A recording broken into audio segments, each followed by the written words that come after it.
This is Murder in the Morning with Tony Bruschi and Stacey Cole. Right now, we are talking with Gilbert King of the Bone Valley podcast, Pulitzer Prize-winner journalist. This is such a fascinating story, and we're breaking this whole thing into two parts. So, this is the beginning of part two. And if you've not, if you're joining us at part two, go to part one for context. Yeah, please don't miss that. You don't want to miss any of that. But yes, so we're at the point here where we got everything going on like you were just talking about, but then 10 years later, there starts to be some movement on this in a very different direction. Give us some more insight here into pick up basically where you left off is where I want to hear. Yeah. So, these fingerprints are discovered and, they matched Jeremy Scott, a known killer who lived right in the same area as Leo and Michelle. And so they have these fingerprints, but they don't really get identified for 17 years later. Yeah. When they're finally identified to Jeremy Scott, he says, "Oh, I'm just a stereo thief. I stole the stereo. That's what I used to do. That was my MO." But presents that in an evidentiary hearing, and the judge buys it. Mm-hmm. And so Leo is denied a new trial. And because Jeremy said that, that John Aguero, the prosecutor, brought him into an office with no tape recorders, no witnesses, and they worked out a deal. And which is true. I mean, it's testified to that he did not bring witnesses in. Mm-hmm. He didn't tape it. They had a secret conversation. And Jeremy comes up with the story that I'm just a stereo thief. And that's what I was doing that night. That's why my fingerprints were in there. Yeah. But afterwards, nothing happens. He's promised parole, he says, help with parole. And that never happens. And then the prosecutor passes away. And Jeremy Scott says, the state lied to me. And at that point, he's been in prison for 20-something years himself. He's never getting out. He writes a letter to Leo's lawyer saying, I actually did kill Michelle, and I can tell you exactly how it happened, where it happened. And he goes into detail, and it pretty much matches everything that's known and not even known from the trial testimony. But here's the thing. Yeah. This gets into another evidentiary hearing, and they basically just attack his credibility. Say, well, you said you were a stereo thief, and now you're lying. You're changing. We can't believe a word you say. And they throw him out with the bathwater because, he's got a low IQ. He's off his meds. And they kind of present him as sort of, non-reliable, non-credible. And so Leo is denied a new trial again when you have the man who is, think about this. He's forensically linked to the crime scene, and he confesses in detail. Imagine if this was reversed. Right? Imagine if he confessed first, right? Any prosecutor's office would say, that's great. You can say whatever you want, but are you forensically linked to the crime scene? And Jeremy is. So the fact that it came in the reverse order after he'd lied on the stand saying he didn't kill Michelle, they were able to use that against him by saying he has no respect for the truth. You can't believe a word he says. What year was all this going on in where he confesses? Where are we at in timeline here? 2016. Okay, so we're 2016. We've got the technology, we've got all of the things that could actually back up his story. This isn't like back in 1987. But they're acting like it's 1987. Yes. Yeah. I mean, these were his fingerprints. The state, stipulated these are his fingerprints, but they just went with this story like, he's just a car stereo thief. It was just, he's just stumbling along that. And meanwhile, I'll just tell you, when I started investigating it, I just said, I'm talking to Jeremy Scott. Yeah. I want to hear this because I see him on the stand. He's like a hostile witness, and he just gets answered yes and no questions, and he doesn't really elaborate. But we went in there and we got an interview with him in 2021, and he absolutely came clean, told the story. He was extremely remorseful. He said, we asked him, do you ever think about Michelle, the victim? We talked to him much differently than the police and the lawyers. Yeah, it was more like a therapeutic like a human session to us. Yeah, it was very human.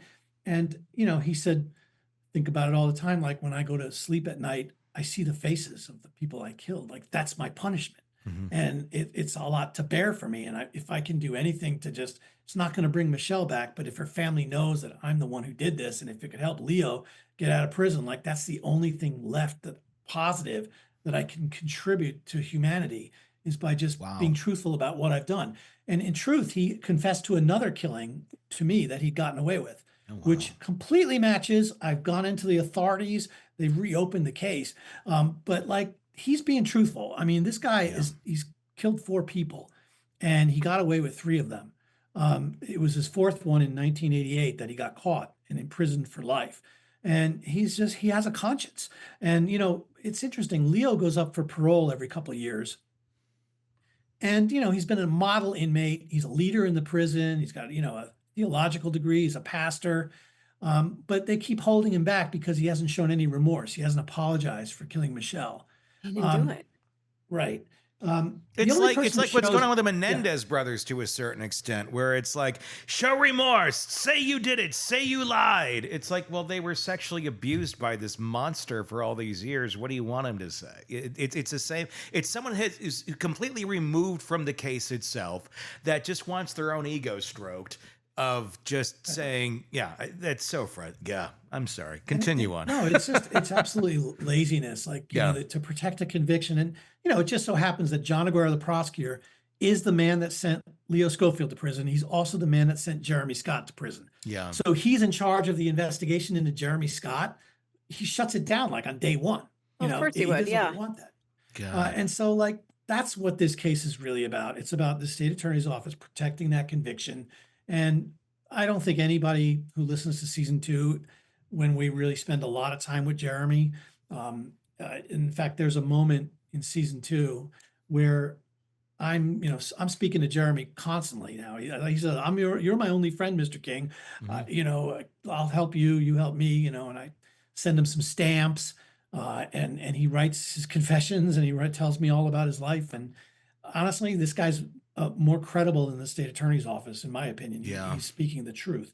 But there's a moment in season 2 where I was actually going down to visit Leo. Leo had gotten in a very bad motorcycle accident.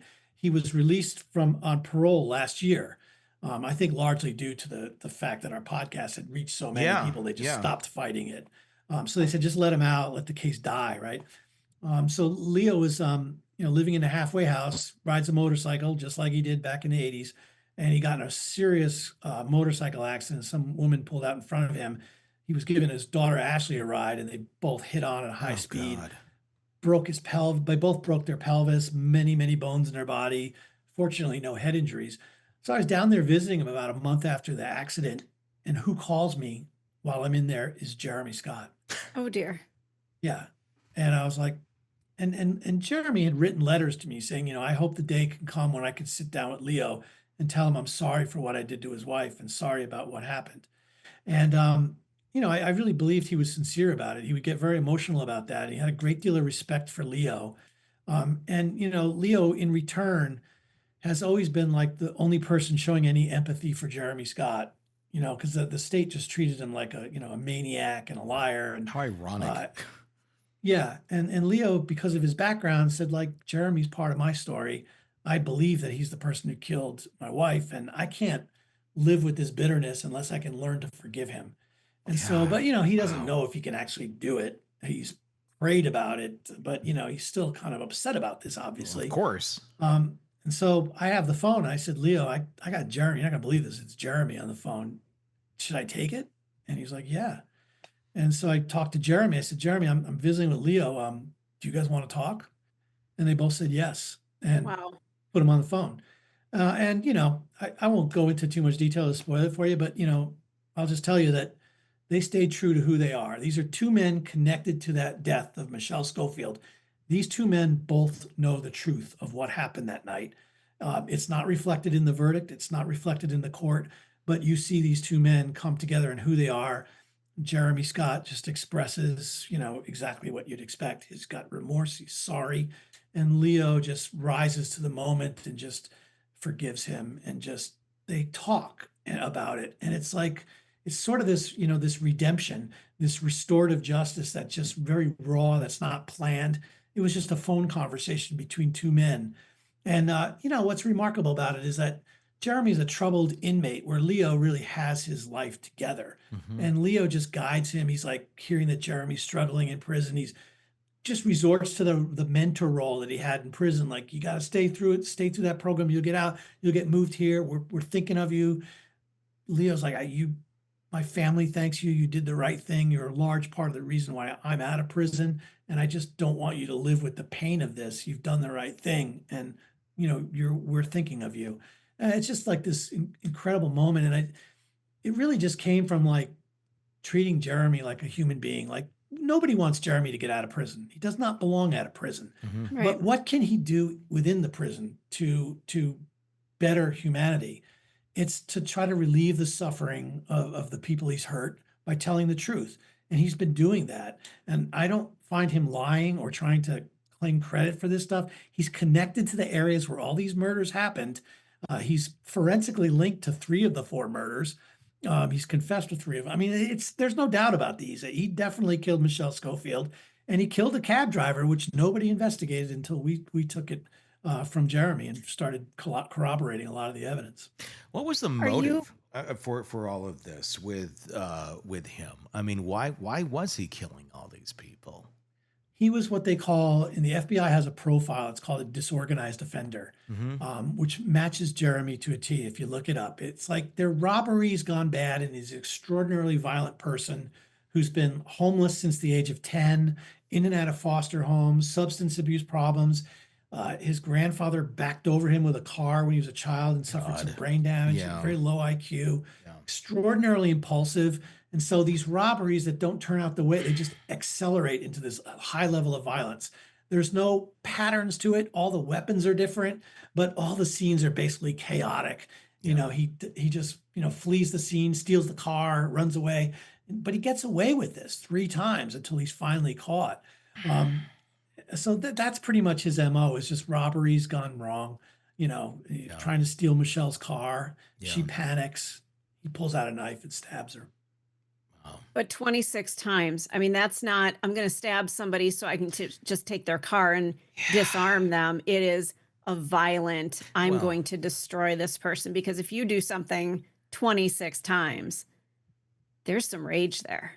I mean, it feels like that's what you would expect from a spouse. I mean, that's Right? a An angry crime of spouse. passion. But Yeah. but if you add mental illness or disability into the mix, that can also mimic that as well, which I'm guessing that's probably what was going on here. Yeah, I mean, it's just all his crimes are extraordinarily violent. He robs an old woman, he shoots her in the stomach with a rifle, and then bashes her over the head until she dies. Yeah. The one he got caught for, and he confessed to this one too, was a man who'd fallen asleep at a house in his recliner, and Jeremy just pulled out this heavy, like champagne type wine bottle and just smashed him over the head repeatedly, then choked him with a telephone cord until he died. I mean, every one of his crimes are extraordinarily violent. He never gets away with the money he's trying to do. He killed a cab driver, never got the money, stole the car, crashed the car. With Michelle, he stole Michelle's car. It broke down on him a few miles out of town. He was kind of a mess at the time. But there's just no doubt that he has done this. I've been speaking to him for 4 years on a telephone, card. He's never once denied killing Michelle or any of the people that we've talked about. And he with the cab driver was remarkable, because he said like how he got away. And he said, the dogs were on me. I thought they were going to get me, but they never came. Well, I ended up talking to the lead detective, and he said, yeah, we could follow him until we lost him at this abandoned house. Jeremy Scott said, that's where I hid, in an abandoned house. And He's there. He's in the house. He's now. He drew a map with everything on there that was more detailed than anything I'd seen in the police reports. He actually recognized some witnesses that he'd grown up with as a kid, and he drew where they were, which is exactly where they were. There's no doubt he was there. Keep in mind, this is a man with his IQ is below 80. He's not a master criminal. No. When he lies, when he initially lied saying that he did not kill Michelle, he can't hold that story together. It's all over the place. Sure. When he starts to talk about killing Michelle, that's when it all falls into memory. It's much more specific. And so, yeah, he's never once denied this. There's no doubt that he's done these crimes. And it's just like, here you have Leo insisting he's innocent. Jeremy is insisting he's guilty, and the state of Florida doesn't believe either guy. It really just makes no sense. Do you think there's more crimes that Jeremy has committed that he's not confessed to yet, or that he's remembers? I mean, where do you think he's at? Has he let everything out to you at this point? He has that relationship with you where it seems like he's trying to just clear his soul. Where do you think he's at? I think I think it's four. I think four is how many people he killed. I Yeah. think there may have been other people that he like bashed over the head and doesn't know. He used to hang out outside the gay bars in Lakeland and attack gay men because they were less likely to report to police any incidents. So he would sometimes roll them while he was hustling them and then, smash them over the head. And a lot of these times they just never went to police. But sometimes they did, and there was a lot of violence that happened that I'm pretty convinced that Jeremy did a lot more there. I just don't think he killed anybody else, or if he did, he doesn't know it. And I did look into it. There was one body that turned up in the same place where Michelle was found, but it looked like Jeremy might have been in prison the day before that murder. And it's a little murky about when she went into the water, but it was the same spot where they found Michelle. And also like season 2 explores Jeremy's girlfriend. She agreed to talk to us. He had a girlfriend at the time. And she said, well, the place they found Michelle's body, that's where he used to take me to have sex. That was his Oh, hangout. God. That was our hangout. So he's connected to the scene. He's forensically tied to the crime scene, and he's confessed in detail. Like, there's no doubt. Yeah. But I think it's just like the effect of the podcast when the first season came out. Jeremy had a son that he'd never really met because he got his girlfriend pregnant right before the killing. And the son, Justin, had never heard his father's voice before until he listened to the podcast. Okay. And he was just always believed that his father was a monster. Yeah. And when he heard Jeremy talking like emotionally and taking accountability and being remorseful about it, he's like, now I want to talk to him. I always want to steer clear of him, but he didn't sound like the monster. And so that's a big part of season 2. Like, there's some crime in there, but there's also a lot of the ripple after effects of crime and the people who kind of come together in this really graceful way. And it's all really led by Leo and the way Leo is as a person. I think it inspired the people in the story, including Justin himself, who felt really guilty. He said, if they would have caught my dad for killing Michelle Schofield, I never would have been born. So he felt this tremendous guilt for being alive. It's really remarkable that the path that this story has taken. But it all stems from Leo. That's how really compelling a human being he is. What Do you Go ahead, Stace. what is it like for you to step back? You're dealing with people who've dealt with horrific trauma. You're dealing with perpetrators of crime, people who haven't perpetrated crime. What's it like for you when you're lying in bed at night just thinking about life in general? Has this changed you as a human being? It's changed their lives, but has it changed you? It definitely has because, most of my work before was, in the 40s and 50s and everybody's dead. I don't really get to interact with people. In this case, I'm in there with Leo's family. I'm talking to the lawyers. I'm talking to Chrissy. I'm talking to Ashley. I'm talking to all the witnesses. I had a really tremendous access. I had access to Jeremy Scott, the murderer. So I'm in there with all of these people. And I remember at one point, I started sending Jeremy books. And Jeremy was in solitary confinement because guess what? He stabbed another person in prison. And you look at I remember thinking that what am I doing talking to this guy? It's so obvious. Leo has been exemplary in prison. He's mentored so many people. He's a leader. And here's Jeremy and which guy stabbed Michelle? The guy that's killed 4 people and, stabbed somebody in prison, or Leo? And he's just can we end this nonsense now? I mean, so I think about this. I thought about, I eventually it's Leo, I have to talk to you about this because I'm sending Jeremy books and it relaxes him. He talks about the characters in books. He gets very empathic with me and really honest with me. I think books put him in another world and let him step into other people's lives. And that's kind of what I wanted. We talk about Game of Thrones. We talk about Hunger Games. I was sending him things that my kids read because, he kind of dropped out of school in 4th grade. Yeah. Sure. Learned to read in prison, basically. But I just noticed it was different over the years as he would talk about the books and how much they meant to him. And he'd ask about Leo. How is he doing? Is he doing all right? And he just seemed to be a better human being. And granted, nobody wants to see Jeremy Scott out of prison. He can't be rehabilitated. but I think he can be redeemed. And I think we have people who, like there's a house cleaner in Jacksonville who heard the story and just felt so bad for Jeremy and said, he doesn't have money for deodorant and toothpaste. I'm sending him $20.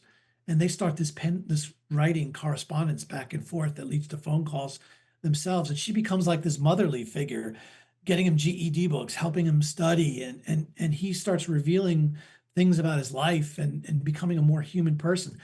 I had to go to Leo. I said, Leo, are you okay with this? Like, I'm talking to Jeremy Scott, the man who killed your wife, and the reason you've been in prison for 36 years. And, Leo's response was just all Leo. He's like, Gilbert, I'm proud of you. Jeremy's part of my story too. And I want him treated with care. And it really taught me a lot about humanity and loss and grace under this kind of pain. It was just a tremendous example. And I don't think I ever could have done that without coming into the story. No, I mean, it's kind of amazing that's something that Leo was able to do after, essentially having his life taken away from him. And then, he's left to live the last years of it, but all stolen away by this one man, and somehow finding peace and grace for that individual. We so rarely see someone like a Jeremy taking any sort of accountability. I mean, it doesn't happen. It's just they're in their zone. They're usually in their mental, illness or whatever, personality disorder, and that's where they are. They don't come out. Why do you think Jeremy did? Is it because it's a different type of situation? He's very low IQ, had the abuse, had brain damage, and he wasn't like other killers that are out there, not in the, the pathology that we see so many, where it's, like I said, a disorder or something that ends up going down some sort of crazy route. Is this, because he is more of a human, but it explains more of what he did based on the damage that was done to him?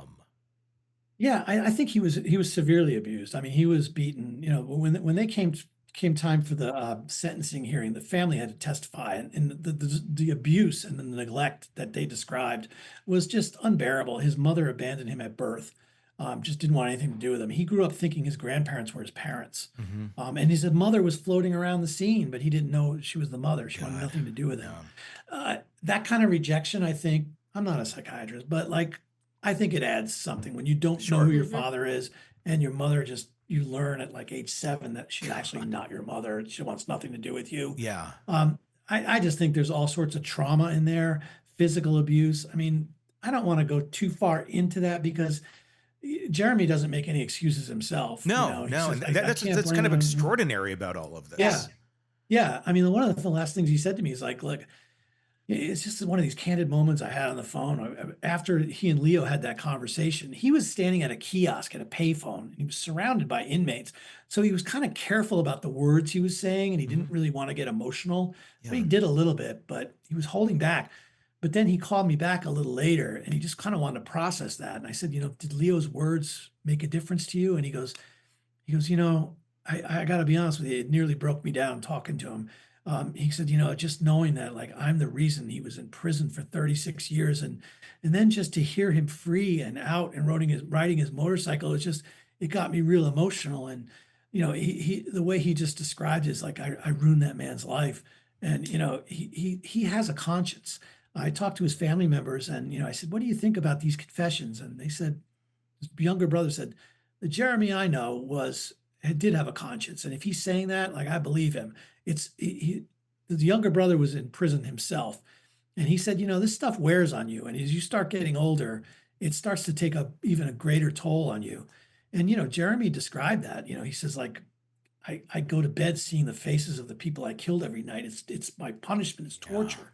Yeah. And, by talking about it, he said he sleeps better. He's relieved himself of that. And I think Leo's words to him have helped him too.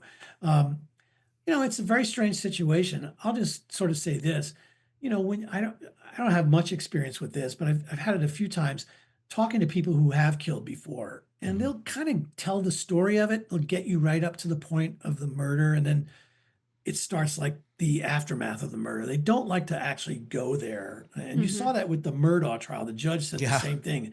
Yeah. in decades of time. I've never seen a guy like actually describe the moment where the trigger is pulled. And Jeremy does that to an extent with Michelle, but you can see it bothers him to, admit that part of him. So he said, I stabbed her, I lost it. I don't know how many times. And then he gets to how he moved the body into the water, and he gets into the details of that. But with the cab driver that he killed, because nobody would believe him, nobody would believe me, I asked him to go there. And I said, I need you to tell me everything. And he did. He wrote this 6-page letter, and he drew that map. And then when I interviewed him about it, he just told me everything. And everything matched. Stuff that wasn't even released to the media, that wasn't even come out in trial, he knew. So there's no way this guy did his own little investigation on the side. This guy's speaking from memory. And so that was a thing that I asked him to do. And you're asking someone to describe the moment where, the worst moments of their lives where they killed somebody, they took a life. And, he's 55 now, 56. It weighs on him like it didn't when he was an adolescent when it happened. Sure. Is Jeremy getting any therapy in prison? Is he getting any sort of psychological help for what he's been through? And I know that sounds like a strange thing. He's killed people, but it sounds like he's really going through something as well. And we talked about humanity. Is he getting any assistance in that regard? Well, and this is part of our story that we cover in season 2, which I think is just so fascinating. So, Leo, as a theological student, and a pastor at the church, in the prison, once he got paroled, he got moved to a transition program to get him ready for parole. He had some people who studied under him, assistant pastors, and one of them happened to get transferred to Florida State Prison. And he was walking through there handing out literature, and he was telling inmates who were locked up in solitary confinement that he was from Hardy Correctional. And he hears a voice saying, you from Hardy? And the man goes over there and he says, yes, I am. And he goes, do you know Leo Schofield? And Oscar says, yeah, he was my cellmate for 7 years. We studied theology together. I know him really well. He says, my name is Jeremy Scott. Oh, And Jesus. Oscar goes, I know who you are, sir. I've studied that case too. wow. And he shook his hand. And, Jeremy was blown away by that. He told me, he goes, yeah, someone who knew Leo didn't treat me mean, was kind to me and shook my hand and talked to me. And so now somebody from Leo's camp, who's all about, nonviolence and love, and, he lives and walks the walk. His disciple, Oscar, is now caring for Jeremy, going in there, talking about, his situation. And, Jeremy gets choked up talking about Oscar. Like some friend of Leo is actually caring for me, making sure I have the glasses I need to read, talking about my health, talking about death, talking about the things he's committed. And so we had Oscar calling in every time he visited with Leo, and he would give us updates on Jeremy. And this whole thing just sort of developed in a very strange way. Again, it's all about Leo and Leo's message spreading out and reaching out to Jeremy and caring for Jeremy. I don't think there's anything quite like it. And there's nothing forced about it. It's just who Leo is and the effect that he's had on people. I get emotional talking about him. Yeah. And I'll tell you that judge gets emotional talking about him. Sure. In the very first interview we did, I said, Judge Cupp, what has Leo meant to you? And he just starts crying. Yeah. And he goes, I can't be a judge crying on this tape. And Yeah, you can. You can be human. Yeah. Well, I'll just tell you, this judge, he during the podcast came out, he said, that's it. I'm resigning from the bench to go back to being Leo's lawyer. And he did. Oh, wow. Quit the bench and went back to Leo's. Then he argued for his parole.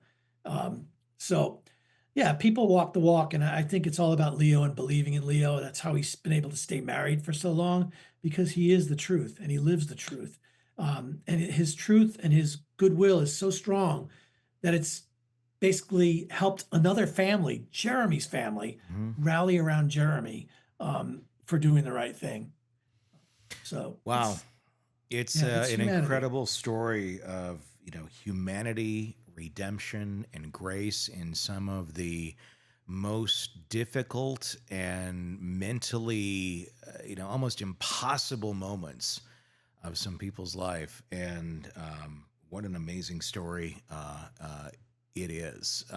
Gilbert King, Bone Valley podcast, and season 2 is about to launch here. What's the date of the drop on the new It one? already did, didn't it? Yeah, it just came out like 2 weeks ago. So I think we're on episode 3 right now. Okay. And there's 6 All in right. total. So Wherever you get podcasts, check that out, Bone Valley podcast. It is, it's an amazing story. Thank you so much for joining us. This has been an incredible conversation. I can't thank you guys enough. I really enjoyed talking to you, and I really appreciate your level of questioning. Thank you so I much. loved having you, and keep in touch because I'd love to follow more of the things that you were Anytime. researching and going into. Quite we love amazing. that. Check it out. Press subscribe wherever you download podcasts so you don't miss any of the stuff we cover here for you. Let us know in the comments on YouTube what you think about this case. It's quite amazing. We'd love to hear from you. For Stacey, I'm Tony. We'll talk again soon. Craving non-stop true crime updates? Press subscribe now and get the latest cases, analysis, and expert commentary delivered straight to your feed. Only from the Hidden Killers podcast and True Crime Today.